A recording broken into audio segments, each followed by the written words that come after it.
موږ له ډېر پخوا په حساب کې د مساوي له علامې سره آشنا یو. ښایي تاسې د یو جمع یو مساوي په دوه شانته څه لیدلي وي.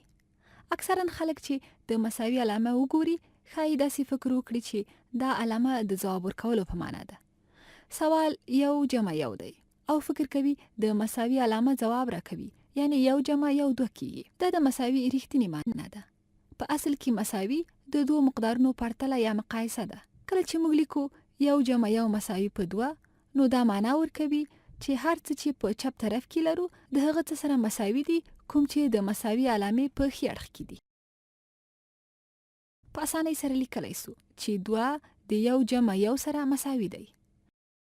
دا دوه سره یو شان دي. لیکلی سو چې دوه له دوه سره مساوي دي. دا کاملا یوه سمه خبره ده. دا دوه شیان سره مساوي دي. لیکلی سو چې یو جمع یو د یو جمع یو سره مساوي دی. همدارنګه لیکلی سو چې یو جمع یو منفي یو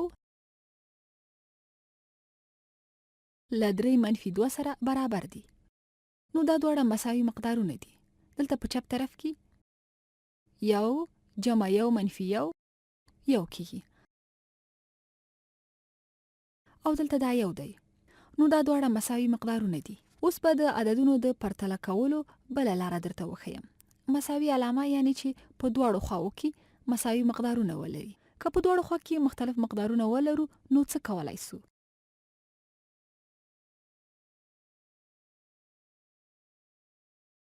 دلته د 3 او 1 عددونه لرو او غواړو چې سره پرتله یې کړو. معلومه خبره ده چې 3 له 1 سره مساوي نه دی. نو یقینا چې دا د غیر مساوي په علامې سره ښودلی سو. ویلی سو چې 3 له 1 سره مساوي نه دی. راځئ دا په ډاګه کړو چې کوم یو لوی دی او کوم یو وړ دی. که چیرې بعضې نښانې ولرو چې دا عددونه سره پرتله کړو، چیرته چې ویلی سو چې کوم یو لوی دی. او د دې د ویلو لپاره د لوی دی له سمبول څخه استفاده کوو. نو دا په داسې ډول ویل کیږي چې 3 له 1 څخه لوی دی، یعنی 3 لوی مقدار دی. که چیرې د دې په یاد پاتې کېدل تاسو ته ستونزمن وي چې کوم لوی دی، نو په خلاص طرف کې لوی عدد یا مقدار دی. که چیرې دا د یو غشي یا تیر په شان فرض کړئ او یا همداسې کومه بله علامه، خو دا لوی طرف دلته په دې طرف کې دا وړه نقطه او دلته لویه خوا لرو، نو لوی مقدار په غټ طرف کې دی او داسې ویل کیږي چې 3 لوی دی. اجازه راکړئ ولیکم 3 له 1 څخه لوی دی. د همدې عددونو په شان کولی سو چې یوه بله بیلګه هم ولیکو. لیکلی سو چې یو جمع یو جمع یو لوی دی له دې یو سره. دا یو مقایسه جوړوي. که په بل شکل سره یې ولرو، که د 15 او 19 ترمنځ پرتله جوړه کړو، 19 ولیکو، اوس د لوی دی سمبول نسو کارولی. دا سمه نه ده چې ووایو 15 له 19 څخه زیات دی. ویلی سو چې 15 له 19 سره مساوي نه دی. په دې شکل یې بیانولی سو، خو تر اوسه پورې نسو ویلی چې کوم یو یې لوی او کوم یو یې کوچنی دی. په ساده اصطلاح ویلی سو چې 15 له 19 څخه لږ دی. غواړم ویم،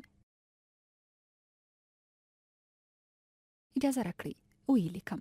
غواړم ولیکم چې 15 له 19 څخه لږ دی. دا هغه څه دي چې زه یې غواړم ووایم او موږ باید داسې یو ریاضیکي اصطلاح پیدا کړو چې موږ ته لږ دی بیان کړي. که دا لوی وي، نو له دې څخه پوهېدلی سو چې همدې علامې ته به یوازې دوران ورکړو. یو ځل به یې بیا یادونه وکړو چې دا نقطه کوم مقدار او د دې علامې لوی طرف د لوی مقدار خواته اشاره کوي. نو دلته 15 وړ مقدار دی، نو نقطه به دې خواته کېدم او 19 لوی دی، نو دا طرف ته به یې خوله لویه کړم. او دا داسې ویلی سو چې 15 له 19 څخه کم دی. 15 له 19 څخه کم دی. او همدارنګه لیکلی سو چې یو جمع یو له یو جمع یو جمع یو څخه کم دی. دا وایي چې دا مقدار یعنی یو جمع یو له 1 جمع 1 جمع 1 څخه کم دي.